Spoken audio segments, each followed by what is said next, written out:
Good morning. Thank you for joining us on Center Stage, Nonprofits of Tucson.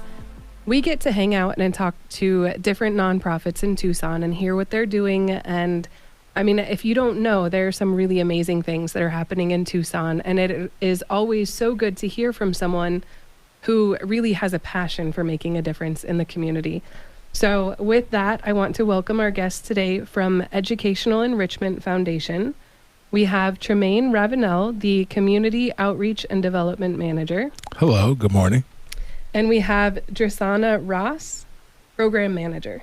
Hello, good morning. Thank you for having us. Yeah, thank you both for being here. I think that it's really cool to have you and to be able to hear from both of your perspectives about EEF. But can we start with just what is it for someone who's never heard of it? What is the foundation and what is the mission? We are the Educational Enrichment Foundation. Our mission is providing resources to expand and enrich student learning in the Tucson Unified School District, otherwise known as TUSD. We were founded in 1983 with a $50,000 grant to support TUSD teachers with mini grants, making Classroom Grants EEF's very first program. We were founded by local community members who are passionate about enriching our education in our community. One of our founders was Ray Davies. His dedication to our community inspired the Ray Davies Humanitarian Achievement Award Luncheon, which is our flagship fundraiser. Our 25th annual Ray Davies Humanitarian Achievement Award Luncheon will be this year on Thursday, September 26th at the TCC, and we invite everyone to join us for lunch and learn more about the difference we are making in our community. Since EEF's inception over 40 years ago, the needs of the students and educators in TUSD have evolved. We still offer classroom grants, but we do so much more. We offer basic needs support through our focus on vision, shoe shopping, head-to-toe programs, and we offer educational enrichment through our Interscholastics Fee Assistance Program, college scholarships, classroom grants, and innovative projects like STEM labs and esports labs. So is the focus more on like supporting teachers in classrooms? Is it more on students having opportunities and having more of what they need? Where's kind of the main focus and then secondary focuses? All of the above, Danielle. I would say that it started off, like she said, with classroom grants. That was the beginning, but we've evolved to so much more. So we like to say we break it down into 2 to 3 areas, basic needs, educational enrichment, and teacher support, which kind of falls under educational enrichment, are the main areas. And then we kind of break it down through our various programs. So you guys won't know this, but we recently had another program talking about teachers. And so I feel like it's really nice to have you coming on right after, just talking about, how hard it is sometimes on teachers. And in that also in the classrooms, not necessarily having everything that they need. And, sometimes the enrichment items are things that are missing. I'm going to say sometimes is probably not often enough. It's very often missing. And so, that in itself, supporting the teachers, providing the enrichment activities and the enrichment materials for students, is a huge need just in itself. And of course, supporting students as well. So, the need is clearly there. But for someone who's not very familiar, can you share a little bit more about why there's such a need? There's a huge need across the district. So a little bit background about Tucson Unified School District, also known as TUSD.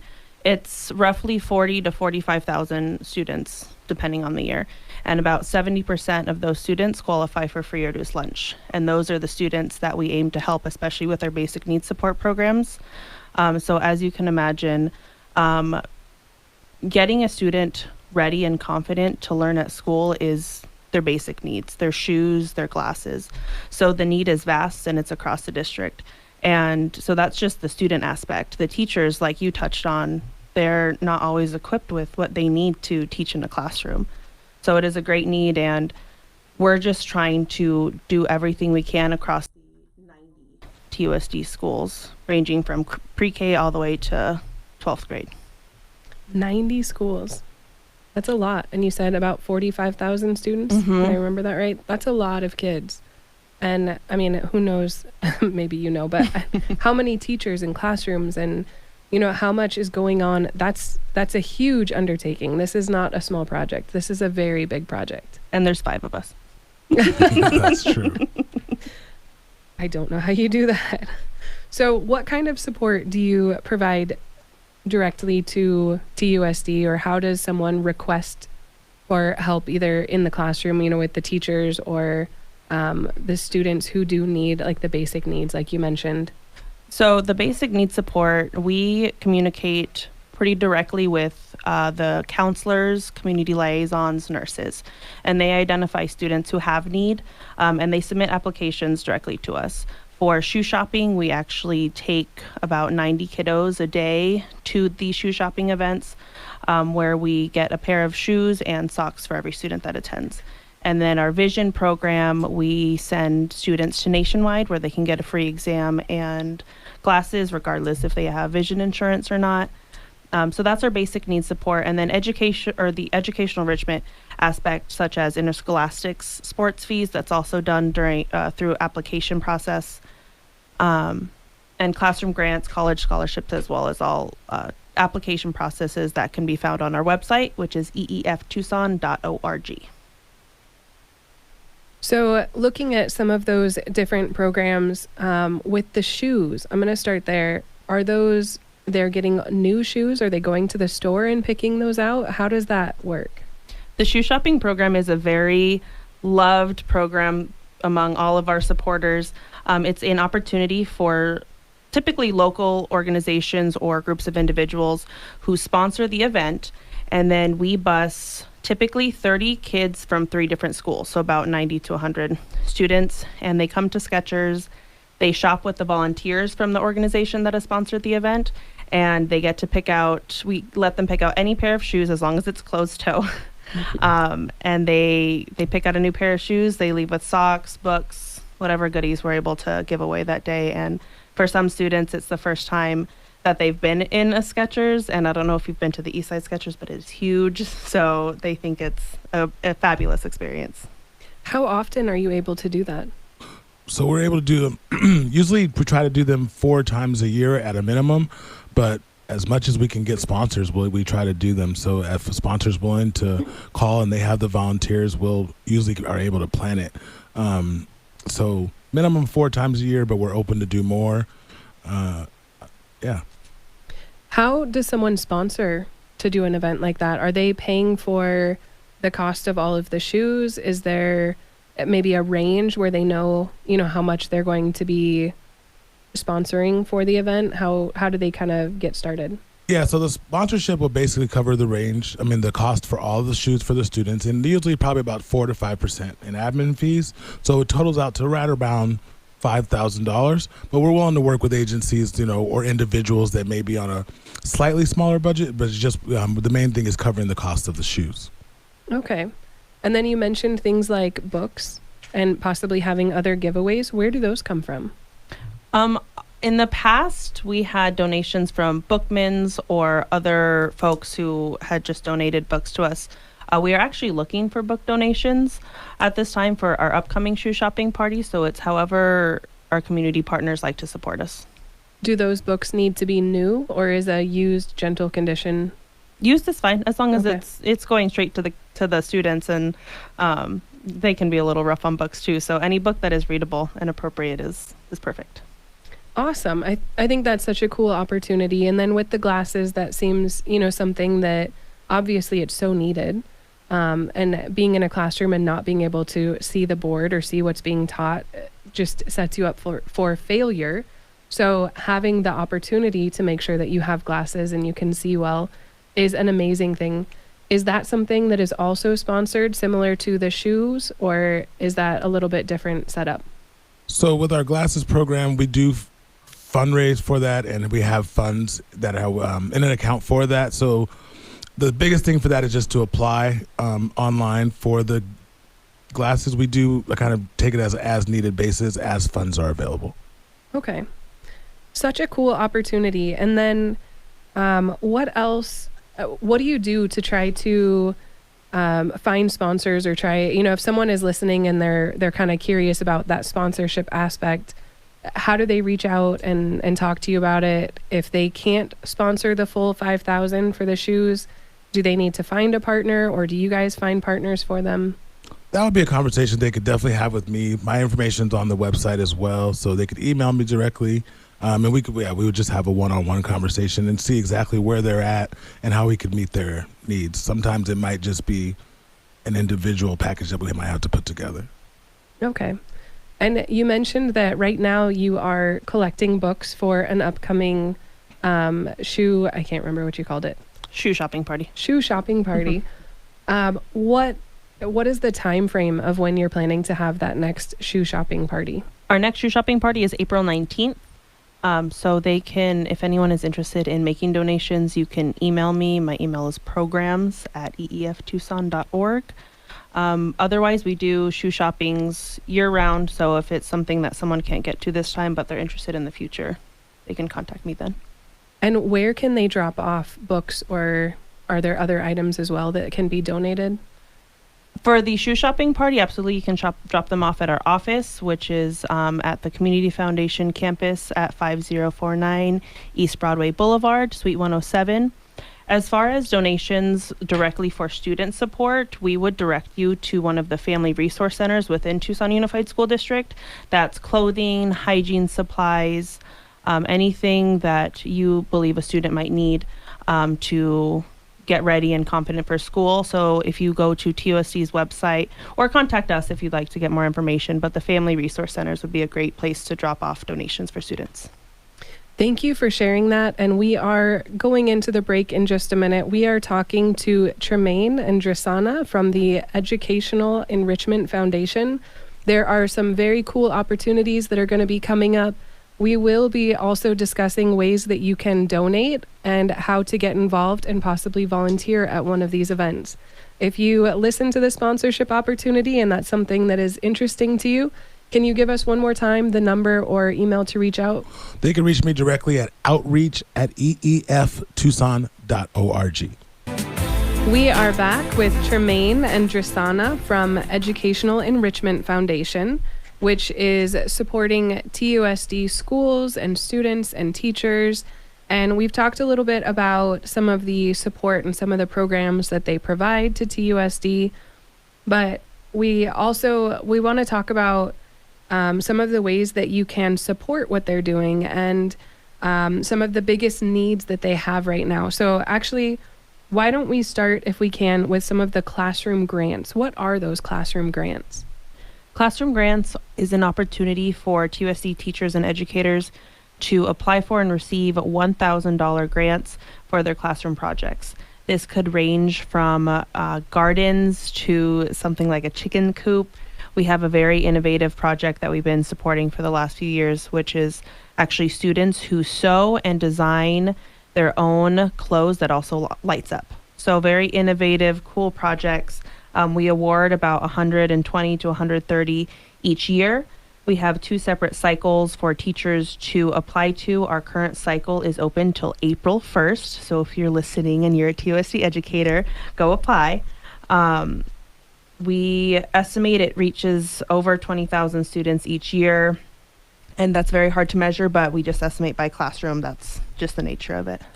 So is that when they're submitting the request for the grant, is it for one specific project? Is it for, maybe a couple projects that they're doing throughout the school year? How does that work? We encourage teachers to apply for whatever projects they have in mind, but we ask that it be specific. Something specific and impactful and innovative.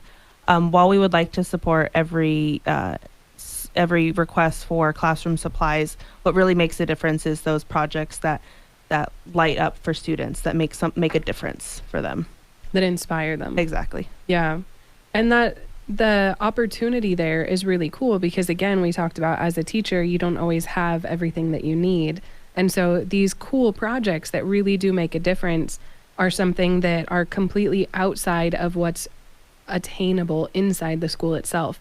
And so having an opportunity to apply for those grants and to have people in the community who are funding those grants, I mean, it's an amazing opportunity for teachers and for students alike. And a really cool way for folks to get involved in that is, of course, donate to the program so we can fund more classroom grants. Another way is to volunteer to review the applications. We assign several applications to each reviewer so they can see what really awesome projects people have in mind and want to do in their classroom. I'm totally putting you on the spot here by asking this question, so sorry. But if someone wanted to read through some of those and then to fund, like to choose ones that they specifically believe in and want to fund, is there an option for them to do that? I don't see why not. I'd be happy to work with someone if it's not something that gets directly funded through our program, but that reviewer was very passionate about it. I think we could move forward with something like that. I think there's something that's really cool about, some of the donors being able to see the impact. Mm-hmm. And so maybe it is a good way to spend some time, volunteering your time to read through them and maybe be able to make that difference yourself. That sounds, like a really cool opportunity for someone. Absolutely. So looking into some of the fundraising aspects of that, we mentioned the possibility of fundraising or supporting the classroom grants, and we've talked about the opportunity to be a sponsor for like the shoe events, shoe shopping parties, and some of those big things. But what is the biggest fundraising need that you have year round?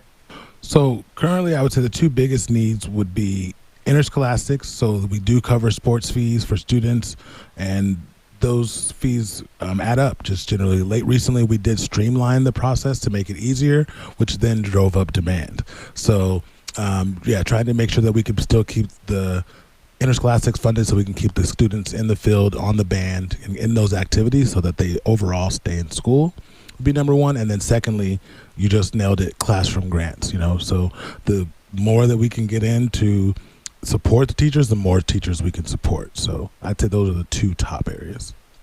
And when the students are in band or in sports, what are the typical maybe range of what fees might cost for a single student? A sports fee for a high school student is $65. A fine arts fee is $50. So you can imagine a family with multiple students. From middle school is 30 for sports, 20 for fine arts. So a family with multiple students, middle and high school, multiple sports activities, it adds up. Definitely. Is that a one-time fee for the year, or do they have to pay it per quarter or per semester? Each sport requires a fee. So each activity is an additional fee. So again, like you're saying, I mean, for a family, that's a significant difference to be able to keep their kids in those programs. And a lot of times there are kids who that is the program that kind of directs their life, 100%. That being able to be involved in something that they enjoy, that they get to either with the sports being physically active and being able to go out there and have an outlet for energy, or fine arts being able to have an outlet for the creativity and, just being able to put their mind into something that they really enjoy. It makes a huge impact on it, on a kid just in itself. It provides a sense of community and belonging for the student that they otherwise might not have without these activities. So it's very important to allow them these opportunities to participate in the sports or fine arts that they want to. Absolutely. And that's not a huge commitment, for a sponsor. If someone wants to sponsor a child to be able to be part of one of these programs, I know you're not sponsoring a specific individual, but is there any kind of reoccurring sponsorship that they could sign up for on an annual basis or anything like that? Yes, if you go to our website at eeftucson.org, we do have recurring donations available. You can set it up to do weekly, monthly, whatever is at your convenience. So, I mean, if you had that as a monthly, $65 a month, then you would be able to support 12 students. That would be an amazing thing to know that you're able to support so many students throughout the year and on not a lot of money. So also there are opportunities for the tax credits. How does the tax credit work? How do they do that to give that to you? Thank you. The tax credit is actually a great opportunity to keep your dollars and your tax dollars local here in Tucson. First of all, you have to be a qualified charitable organization to qualify for the tax credit, which we are. And what the tax credit does is it allows the donor to receive a dollar-for-dollar credit on their taxes. And the way they would do that is you just simply make a donation, you file your taxes, you claim the credit using the Arizona Form 321, and then you receive your tax credit. Individuals can do up to $421, and then joint filers can do $821. And this is dollar for dollar, but if it kind of maxes out at whatever you owe for your taxes, right? So if you owed $300, for example, then that would be the amount that you would get back the dollar for dollar credit. Correct. It's going to reduce your liability to the government dollar for dollar. And so if you do owe, it was $400 for an individual, 400 and It was so $421 for individual, $821 for joint filers. okay, so if you owe more than that, then giving that amount, you get that dollar for dollar credit. And I always love the opportunity to keep tax money local and to put it back into our community, and especially to be able to help kids out. It's a very important thing. So I appreciate that you're giving us that information. Is there anything specific that they need to do when they're making the donation, or just keeping the receipt to provide when they're paying taxes? Just making the donation, and then, like I said, when you file your taxes, making sure that you claim the credit. And that there is a form for that, AZDOR Form 321. And that's really it. And then it's pretty simple. If you're using an accountant, you just really have to let them know, and they're usually pretty versed in how to apply the credit.